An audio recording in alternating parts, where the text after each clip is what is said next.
আসলে মানুষ কেন ছেড়ে যায়? যদি এই কথার উত্তরটি জানা থাকতো, তাহলে মানুষগুলোকে ছেড়ে যেতে দিতাম না, রেখে দিতাম। আসলে হয়তোবা মানুষের প্রয়োজন ফুরিয়ে গেলে, মানুষের স্বার্থ ফুরিয়ে গেলে তখন বোধহয় এসব মানুষই ছেড়ে চলে যায়। কেন যায় তারা? শুধু কি একটা মানুষের কাছে কি মানুষ স্বার্থের জন্য আসে? শুধু কি তাদের স্বার্থই থাকে আর কিছুই না? কিন্তু স্বার্থ দিয়ে কি সবকিছু হবে?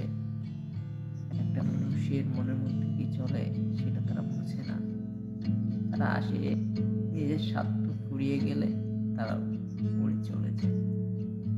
আসলে এই স্বার্থপর দুনিয়া হয়ে গেছে। তো সবাই স্বার্থর জন্যই তো আসবে।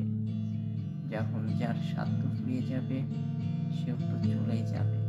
সে তো থাকবে না। কারণ তার তো এখানে আর স্বার্থ নেই। এখানে থাকা তার বৃথা। সেখানেই হয়তোবা সে চলে যায়। যারা যাবার তারা যাবেই।